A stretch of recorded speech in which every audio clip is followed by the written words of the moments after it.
Hi, everybody. We're back with another Fragrantica Talks episode. And today it's me and Adam. And we're going to be looking at fragrances that are suitable for wearing to a wedding as a guest. Now, we have planned to do a sort of how-to guide for brides and grooms in the future. But so this episode is particularly looking at what do you wear as a guest, when you're attending somebody else's wedding, how do you wear it, and why? So let's get stuck in.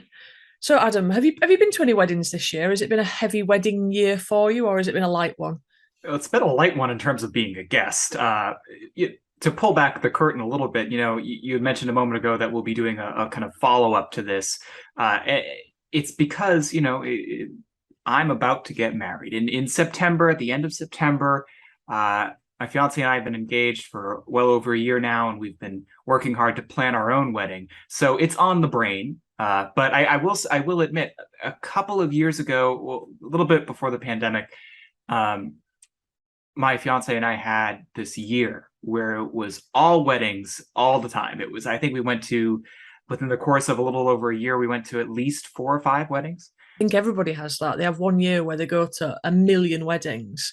And I've definitely had that. And this year has been quite light for me. I've had one. I think there's quite a few people that had postponed during the pandemic that are now starting to actually go ahead with it. Um, so yeah, I had one on a lovely, summer's day outdoors. It's sort of late spring, early summer, outdoors wedding, which was really nice. They were very lucky with the weather. But you're right, it is one of the days that I put a lot of thought into what am I going to wear. And so yeah, I think to really look at some of the characteristics that a wedding scent needs, perhaps. So in that, for me, a fragrance that weddings here tend to be all day events. If you're lucky enough to be invited to the day bit and the evening bit. So I want something that's going to transition from day to evening quite well. So not something that's too light, something that's got a bit of heft to it. However, as we've talked about before, and as both being undersprayers, I don't want to compete with either the bride or groom's fragrance or draw too much attention to myself. So for me, there's a very fine line to be walked between wearing something that, yes, is noticeable and yes, is characterful and yes, speaks to who I want to project that day. However, out of politeness, I would always try and wear something that was relatively subtle in terms of not just being an absolute silage bomb, not being too in your face so that anybody who sat next to me during the ceremonies, got to kind of cough into a tissue or something because I'm choking them so much. And yeah, not so that it's going to really offend the bride or groom as well. Is that something you bear in mind as well, or am I just being a bit weird with that? Not weird at all. I'm similar. I think the key is to pick something that makes you feel like you are maybe paying homage to the beauty of the occasion, right? The other way I think about it as well is that quite often at weddings, it's a get together of people either that you don't know sometimes, even if it's a close friend, you quite often don't know all their family. Um, or sometimes it can be a kind of gathering of people that maybe you went to school with or university with who you haven't seen for 5 years or 10 years. And so I always have at the back of my mind as well that I want to appear groomed and sophisticated and um, interesting in the way that you know in the way that I smell. Sounds a bit odd when you put it like that, but do you know what I mean? Like, I think having a good fragrance can help you feel more put together. Um, and so I'm always careful to try and choose something that does have those elements of, um, I wouldn't go so far as to say it's armor, but it does have that sense of, yeah, wanting to feel like I've made an effort, wanting to feel like somebody who does come over to talk to me is perhaps going to go away thinking, well, Nicola smelled very sophisticated today. And that's my ideal anyway. Whether that happens or not, I don't know. Or even, it's not, I think it's not even that I feel like I need to smell sophisticated as much as the smell can make me feel more sophisticated in general. Yeah, You know what I mean? Because it's like yeah, we're all here to be a part of a ceremony when you think about it, when you boil it down. So it's nice to feel as though you are ceremonious in your whole, mm, from what you're wearing to how you're acting and engaging with yeah, people to the way you smell. It's all part of the same like respect that you're showing the day, I suppose. yeah, yeah, yeah. And and that's absolutely right, I think. But also, that doesn't mean that they're not always straightforward. Sometimes weddings can be a little bit challenging, either because you're immersed in this group of people that you don't know very well, or because your ex-boyfriend's there. Yes, that's happened more than once to me. Or it's because you're meeting a group of friends who you've not seen for a while. There can be a lot of complexities, and you know hopefully the main thrust of the day is joyfulness and celebrating with the bride and groom, who presumably you've got some positive relationship with. But that doesn't mean that there isn't going to be complexity, and anything fragrance to do to help prop you up during that day, I think, can be quite powerful, actually. And you might bump into your ex-boyfriend and you might think, nah, he smells rubbish. I smell much better than that. So So let's cut to it then. Have you any solid examples of things that you've worn that kind of fulfilled some of these purposes for you? yeah, so the first one I'm gonna start with is Mercurial Cashmere by Electimuss. Um Now, I wore this to the most recent wedding I went to back in May, June time.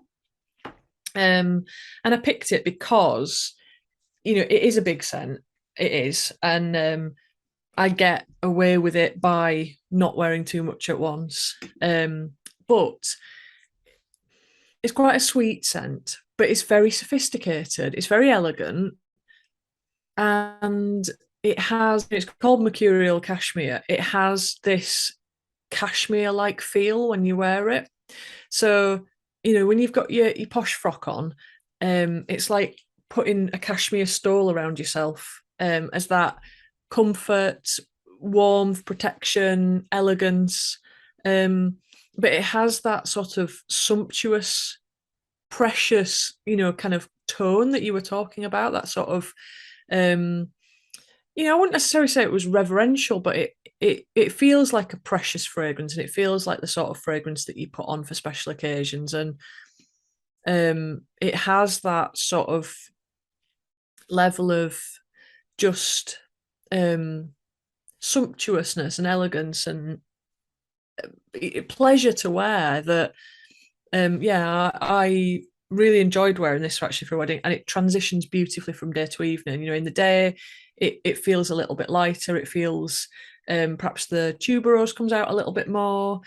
In the evening, you get more of that musky, warm, kind of blankety feel from it. And yeah, as I say, I did wear that to the most recent wedding that I went to. It's quite sweet. So maybe it won't be for everybody if you're not into kind of sweet fragrances. And I did pull up the notes list for this. It's quite an interesting one in that. So it's cardamom, bergamot, pink pepper. It's got that quite a lively, spicy, warm top. Tuberose, iris, ambergris, violet, and then caramel, cashmere, cashmere wood, tonka bean, vanilla, musk, oud, and cedar. I don't get a lot of oud from it at all. I get the caramel though, with a kind of slightly ambergris warmth. A little bit of the tuberose for sure. It's very nicely blended, so it's all very smooth.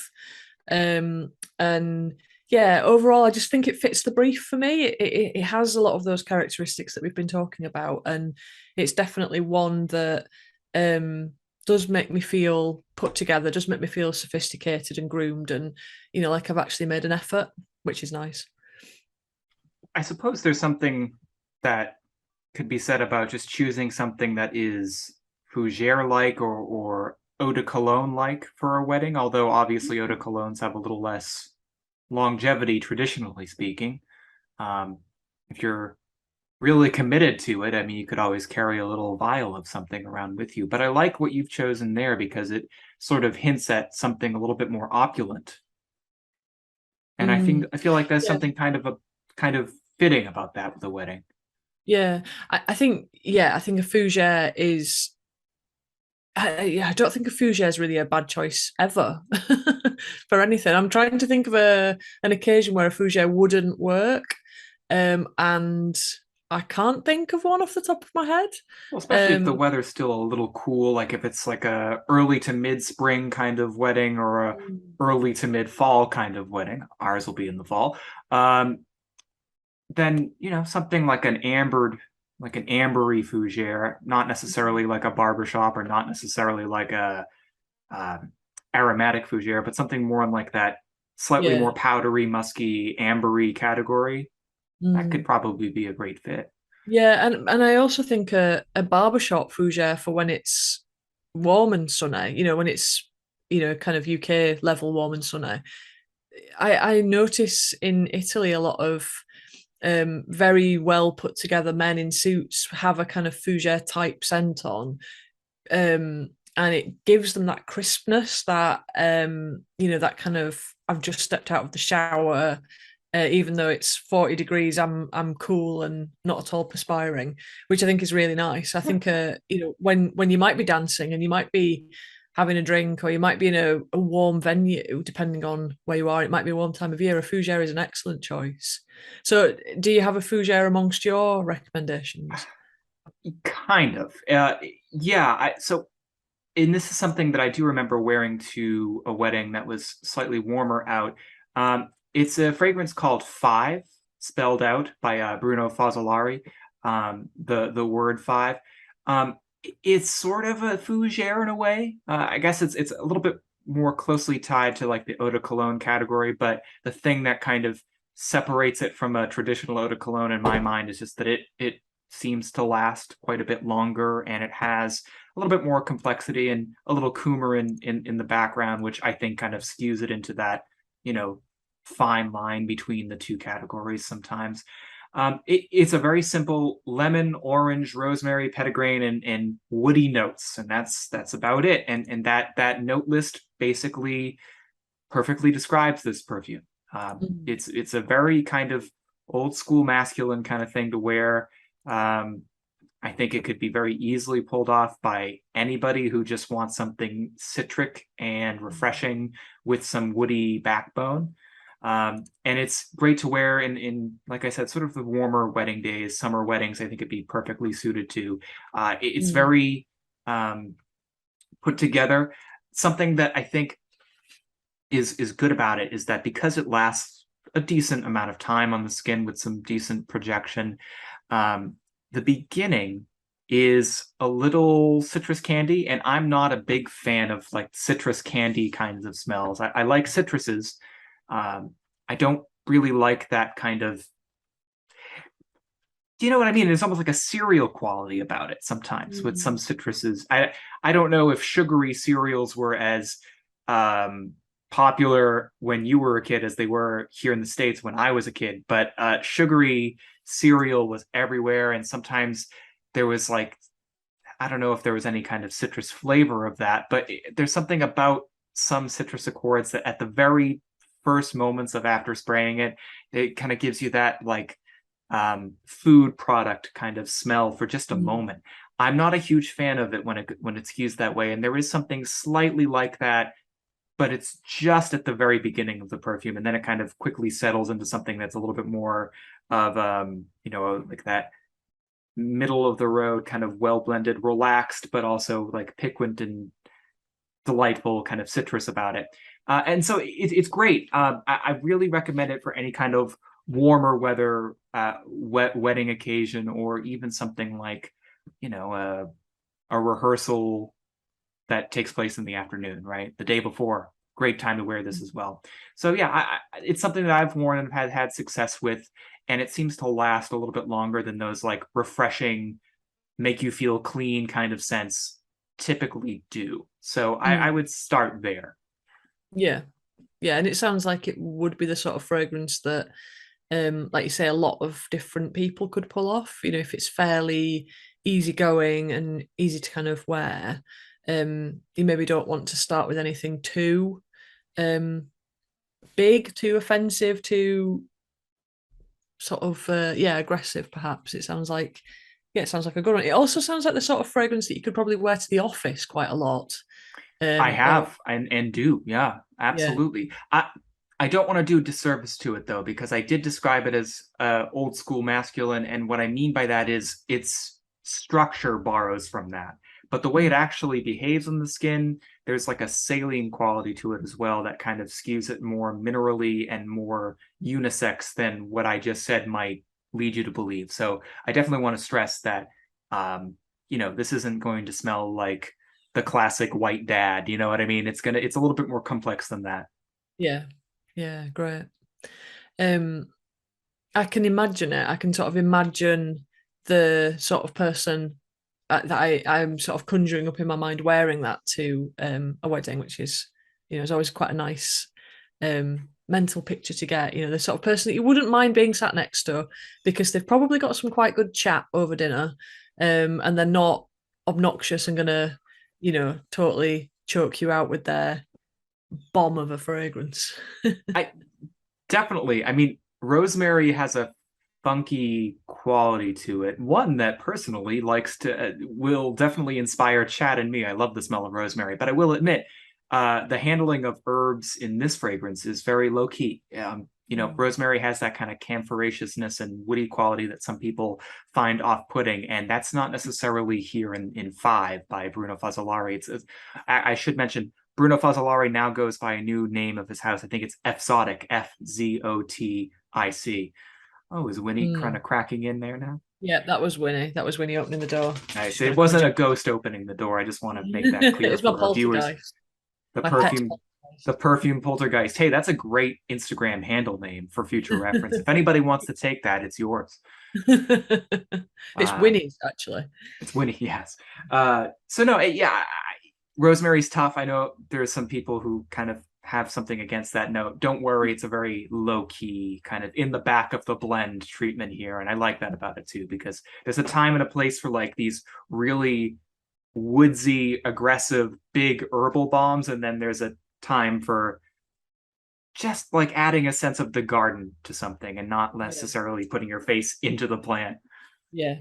Yeah. I like rosemary too. I really like it, and I think rosemary used with citruses can just be it really works. Somehow it makes them more citrusy. It's lovely. So, yeah, I'm going to go into my next suggestion if that's all right, Please, yeah. which is pretty much the opposite of a kind of citrus and um, rosemary type, cologne type fragrance. This is Melodie de l'Amour by Dusita. Um, I mean, the clue is in the name. It's quite a romantic white floral. Sometimes people find it to be more animalic than I do. I get a lot of I don't get, there's obviously an indolic element there. So a lot of white florals, for people who don't know, a lot of people will know this. For people who don't know, a lot of white florals have this indolic quality that's sometimes described as fecal, and it's a way of attracting pollinators, and it's very interesting, and it makes fragrances have a warm quality. If you see a scent described as indolic or fecal, it doesn't mean it's going to smell like poo. It just means that it's going to have a little spicy something in the background that has that kind of like attraction repellent thing going on, which is always quite fascinating. But yeah, I don't get a lot of the indoles out of Melodie de l'Amour when I wear it. However, it is a beautiful gardenia scented fragrance. It's got a lot of other things in. It's got jasmine and broom and things like that in. just a massive bouquet of white floral with a honey facet to it as well. It is very romantic. It is, I would say it would, I'm not one, like you, Adam, I don't believe that men should wear certain fragrances to weddings or at all, and women should wear certain fragrances. But if you were going to say this is stereotypically feminine, I think you would be, it might give you an idea of where I'm going with it. Not that men couldn't wear it, of course they could, but it does have that what you might imagine as being a typically more feminine scent. If you don't And mind, I would say that just to define that even more, I know what you're talking about because I know this fragrance and I know that there's like a peachy kind of quality to it as well. And I feel like whenever you're combining these white indolic florals with a peachy or a fruity kind of note, kind of gives that very classic, whether you can recognize that in the notes or not, I think it kind of gives that very classic kind of feminine leaning or traditionally marketed to like women kind of scent yeah, profile. It's something in the profile that many houses over the years they've somehow marketed that scent profile to women more so. So I yeah, think that's the association with it. absolutely, yeah. And I think that's a really good way of explaining it. Um, yeah, and of course, men, if you want to wear it, and smell fabulous. Oh, I know But what to say to men who are nervous about it. It's a chypre, folks. I mean, what is it at the end of the day if not a really nice gardenia chypre? yeah, yeah, yeah. Um, and throwing terms like Shepra, and it doesn't matter, what gender it's marketed towards, because you just sound like you know what you're talking about, even if you don't. So, but yeah, it's just lovely. I wore this to a very lovely wedding of two very dear friends of mine who got married at Edinburgh Zoo, which is a fantastic place to get married. And it was a very cool day. Um, I can't remember whether it was spring or autumn actually, because I'm going back a few years now. But it was a lovely misty day, and sometimes I think this performs best in warm sunshine because it really sort of creates a fuzzy cloud around you. But it really wore very well in these kind of damp conditions. It lasts quite nicely as well. Um, and yeah, it's the sort of scent that if somebody gets close to you, I'm not worried about offending them with that fragrance, because there's something quite classic about it. But that's not to say it's boring. It's just it does feel like yeah, like a classic structure, like a classic ingredient, like a classic wearing scent. But elevated because it is very multifaceted. There is lots to enjoy in there. It changes throughout the day, which gives you that kind of extra something that you get when you buy a good niche fragrance. Obviously, not all niche fragrances are good, but to my mind, this one is good. And it's one that I have definitely worn to weddings and will again. Plus, yeah, I think there's something about the name that makes it, whether that's just a mental association that's been set up for me, but you're going to celebrate the love of some friends, and so you might as well wear a fragrance that's got love in the title.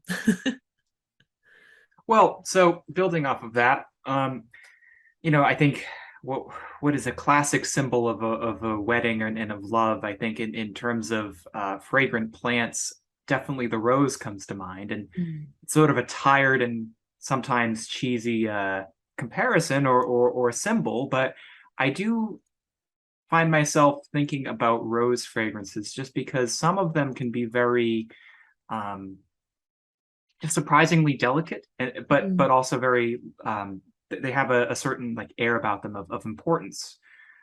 Rose is obviously a really important flower to the history of perfumery, and one could argue was probably one of the first, if not the first, soliflor kind of perfume, where many cultures have used the flower to make into like a impressioned oil or a perfumed oil to use in different ways. But I will say rose perfumes now are just as relevant as they always have been. And there are certainly no shortage of rose perfume options to choose from.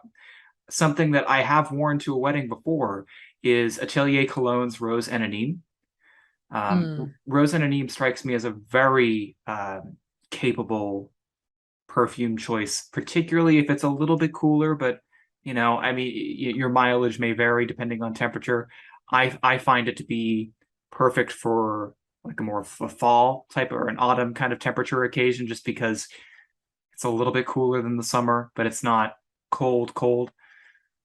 Um, Rose Anonyme is great because it is floral, but it's not about the petally or floral quality. It's not like that rose soap that you might know from um, a grandmother's house or something like that. It's definitely more of a jammy, full-bodied rose. There's a woody quality to it. They list agarwood in the description, and I'm sure that was, an earnest intention of the brand to kind of represent in the note structure here. But to me, it's a little bit more about the rose patchouli combination than the rose oud, but both are listed notes. A Papanax, wonderful pairing with rose, I have to admit. I would love to just see more Papanax fragrances in general, but I do think that there's sort of a classy, spicy, resinous quality to it that actually complements, I think, the occasion of autumn weddings particularly well. And I have to admit that if I'm thinking hard about potential options for my wedding, anything with a Papanax in it is going to get some preferential treatment, I think. Yeah. I love a Papanax too. It's gorgeous. It's so good. It's something that I think is really an underrated note that we should probably save for a discussion on underrated notes in the future. But anyway, I highly recommend Rose Anonyme for those who maybe not like the typical rose lover, but if you're a person who wants to get into rose a little bit more, and needs something that's like great for an occasion, there's something kind of classy but also not too stuffy about Rose Anonyme. I think you could do a lot worse for a wedding scent selection, particularly if it's like a somewhat cooler day. I think it really shines in those kind of middle of the road autumnal temperatures. Yeah, and I think that's really interesting because when gentlemen come to me who are a little bit nervous about the fact that niche fragrances are or tend towards being ungendered, and they say, can I wear this or can I wear that? I'm not talking about your hardcore frag heads here because we all know that we wear whatever we like. But when because I could do quite a lot of wedding, finding wedding scents for people.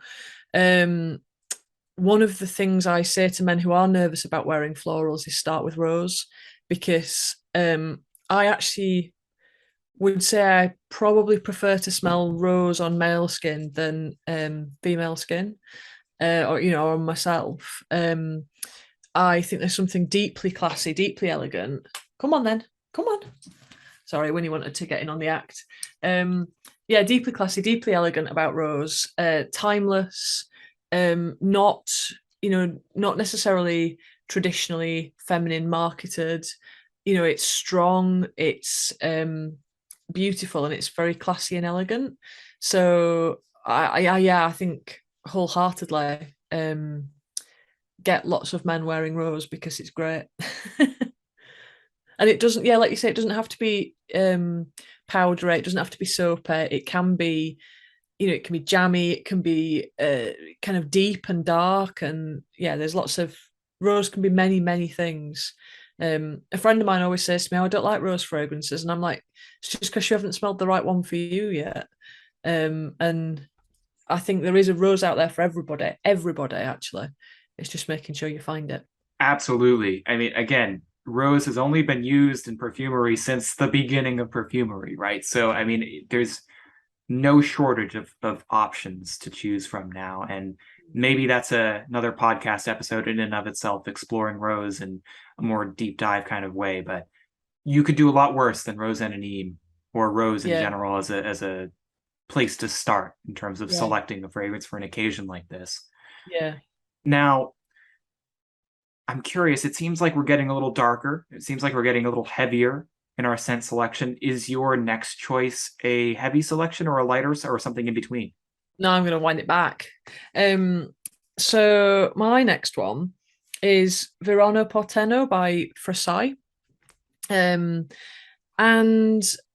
I picked this. I was going to talk about it at the same time as Melodie de l'Amour because to me, they have a similar temperament in terms of, I mean, this has more, Verano Porteño has more citrus in it for sure, less honey. Um, but it has that big white floral heart. And, again, it's a Chypre. Um, it's just so happy. This is such a happy fragrance. Um, and if you're going to a wedding where joyfulness is the watchword, then you could do a lot worse than this. The sort of center of it is jasmine. I think it probably has got some gardenia in. It's not listed, but there's a definite gardenia white floral edge to it. I do find this slightly more indolic than Melodie de l'Amour personally, although I think probably a lot of people would have the reverse of that experience. But it's powdery. It's got a sense of clarity about it that's really nice. That you can kind of, if the notes were a musical instrument, there would be a bell, and it would have that really kind of clear tone to it. And I wouldn't wear this for a winter wedding, or an autumn wedding, but for a summer wedding, it's beautiful, and it's just this inherent joyfulness that I can't get away from. And when I'm talking about going to the wedding of somebody that I deeply care about, and I'm really happy for them, it's a scent that can kind of externalize that happiness that you might feel. I think it's perhaps it's not an unusual scent, but like your first selection, five. It's a bit of a workaday scent. I could wear this to the office too, but this joyfulness would probably cheer me up if I wore it to the office too much. So for a wedding, it just works perfectly. Particularly if it's going to be sunny, particularly if it's going to be warm.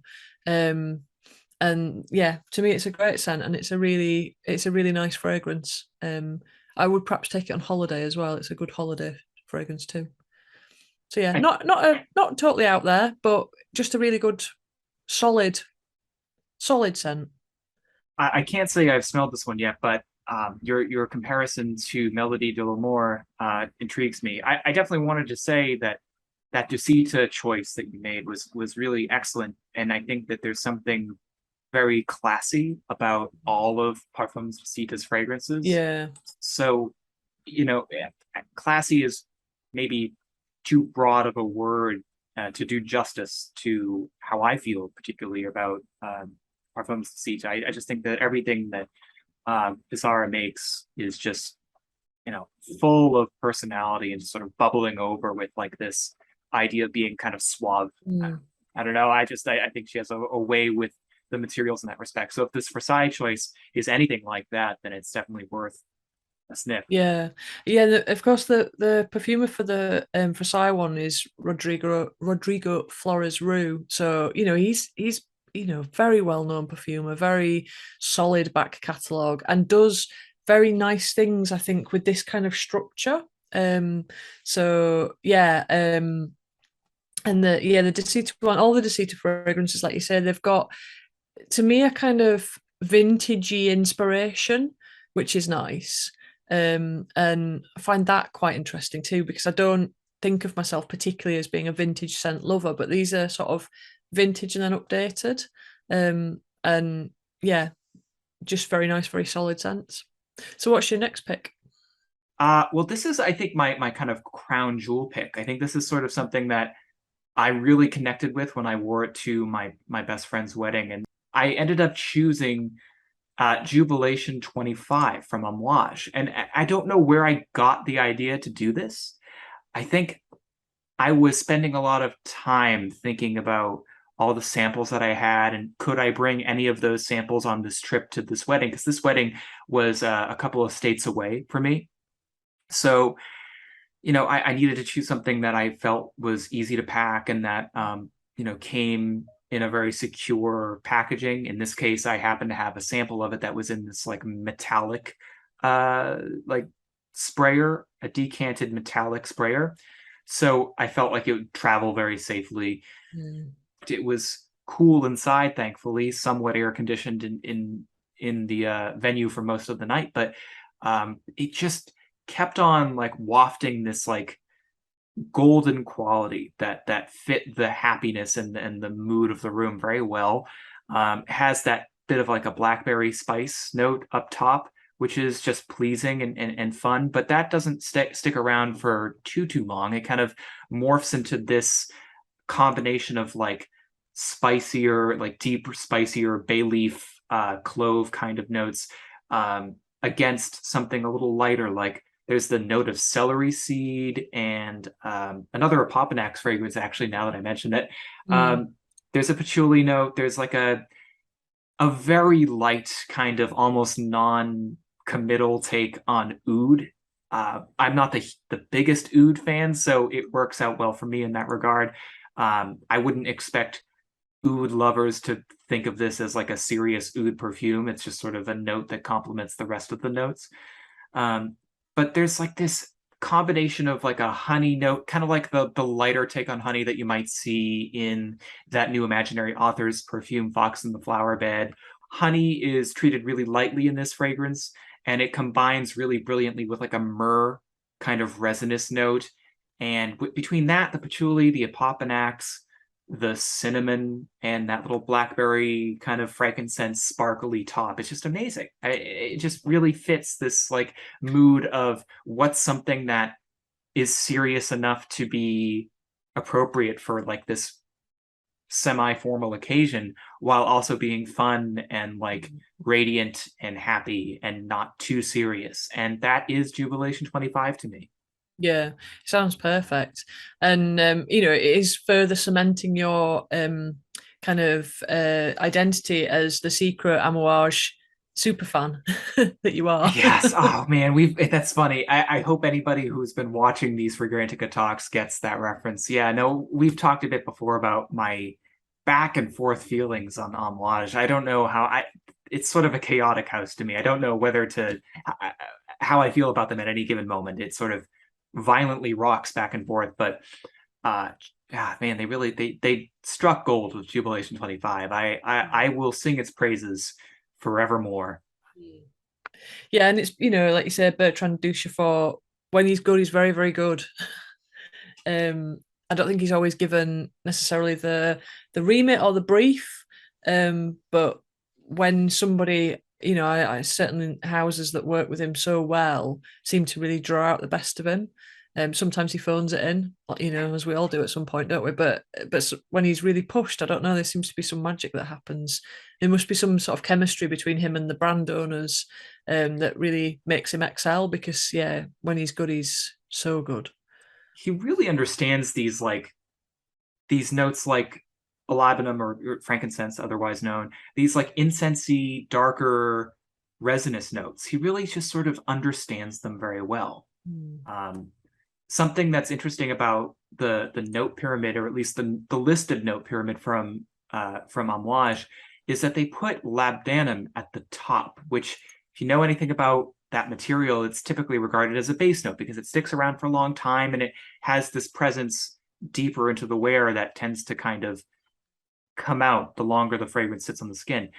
In this case, I think it's reversed, and I think them putting it at the top of the fragrance list is correct, because even if they used real labdanum that is physically going to stick around on the skin for a long time, it seems to only be very present at the top of the wear more so than at hour 6 or 8, right? I think at hour 6 or 8 there are other things that kind of overwhelm it in a good way, because labdanum and I are often like my feelings about the brand of Amouage. The note of labdanum and I kind of have a tug of war with each other, where sometimes it feels very mystifying and grounding as a note, and then other times it feels kind of stuffy and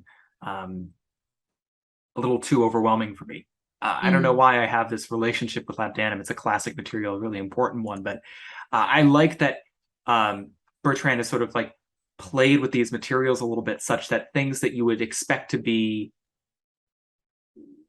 things that kind of pop later in the wear pop at the front, and then there's so much more to discover in the deeper base notes of this fragrance. So yeah, I don't want to ramble on too long about this. It's sort of something that really excited me to like, and surprised me to find that was really appropriate for this occasion. And honestly, it's going to take a lot for me not to maybe choose this one for my own wedding, but we'll get there. I don't know. I'm not sure if I want to commit to that yet.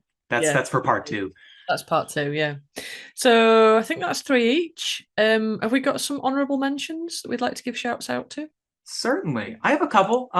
These are really simple. I would say that, again, if you're going to a wedding that's sort of in the middle of summer, and I think we all have been to one of those, right? There's always a friend in your extended friends or family group that plans their wedding for like the hottest day of July, you know?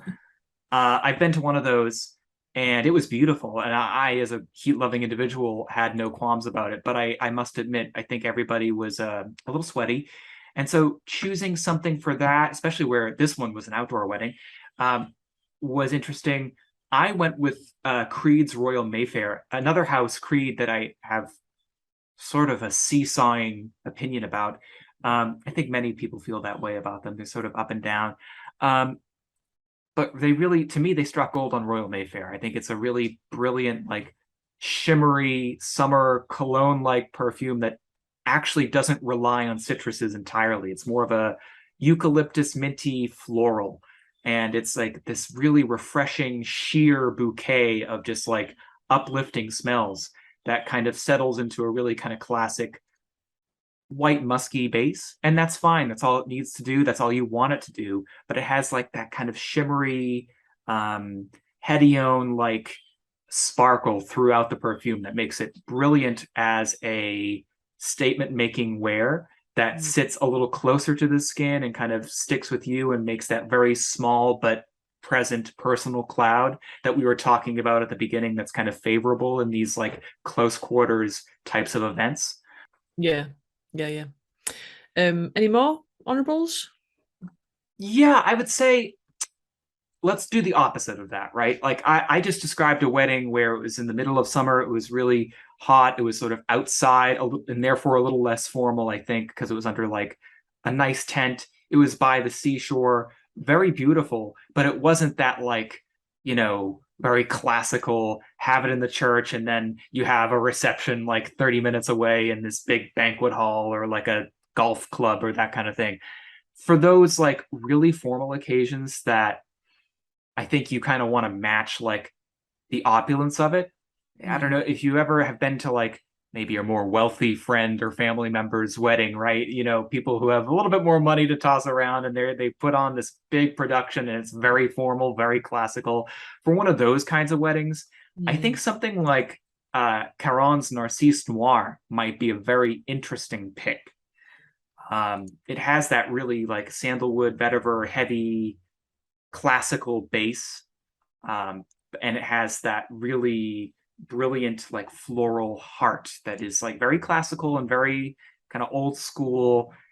But I think that's what's really cool about it is that it's like it almost feels like a little too classy for me to wear at any given point. Like it's very old money, right? It's a very old. It's something that I can definitely picture like a madame wearing, right? Like just something that like a huge personality individual. And if you don't have that personality, I think it's still great to wear because it kind of gives you like oh, well, I guess I got to show up and I'm going to this very reserved, like formal thing and I have to be on my game. And I think it sort of inspires you to be like, well, if everybody else is holding their chest up, I guess I have to as well. Just a big opulent thing to wear for those like, again, those weddings of somebody who's a bit more wealthy than you and you want to be like, all right, well, if you're going to play, I'm going to play, right? What, you telling me you're not old money, Adam? I wouldn't believe it.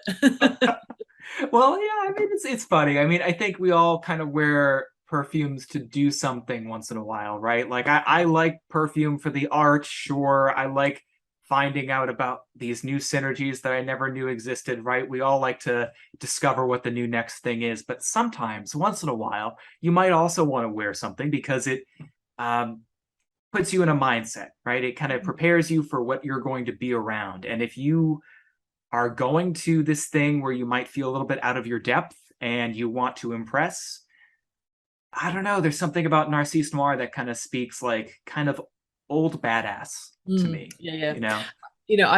I genuinely often wear perfume to make me smell like a badass because I just think, sometimes you've got to just like turn up and be on your game, and I think perfume can really help with that.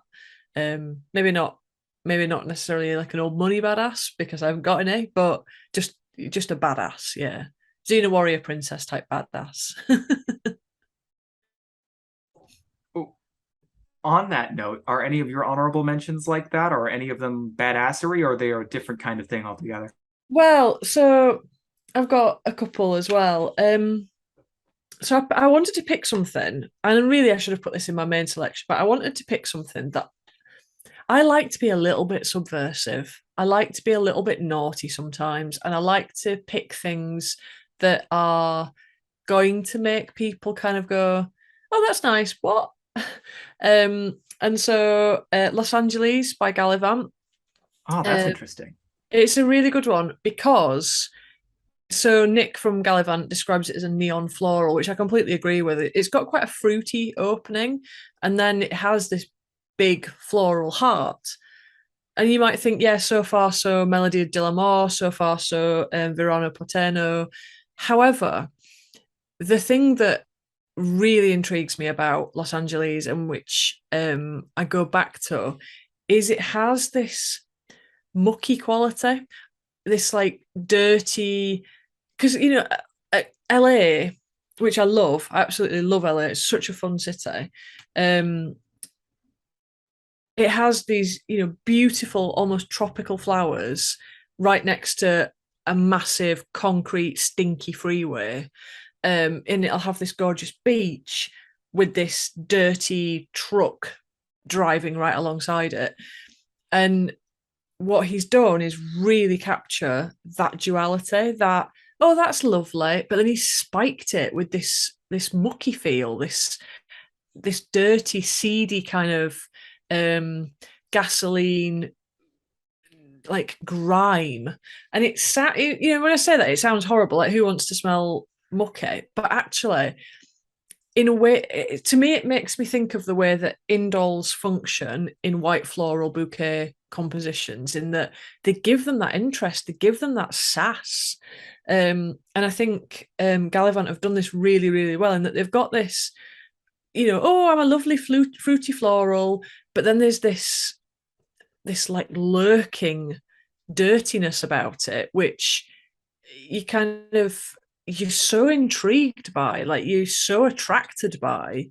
And I have picked this and have worn this to weddings where the couple are a little bit more edgy, or they're a little bit more rock and roll, or I know there's going to be dancing and debauchery going on, and so it's like it's not a kind of like virginal orange blossom in the hair type wedding. It's a bit more like, maybe it's like somebody's second wedding, maybe it's a divorce party, who knows, but it's a good kind of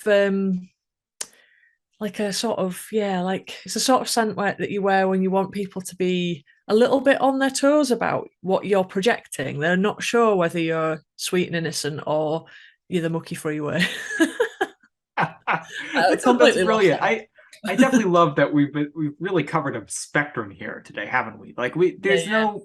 no, there's obviously no rule that's hard and fast about what you should wear to a wedding, just like there's no real rule about what you should wear as a person of any gender or personality type, really. It's just it's wonderful that we can like think about this in different ways, and that we can um pull from the seemingly endless options to kind of create this sort of, I guess for lack of a better term, vibe, right? Yeah, yeah, yeah, yeah. And so, my last two honorable mentions are Pêtales sous le soleil by 1000 Flowers.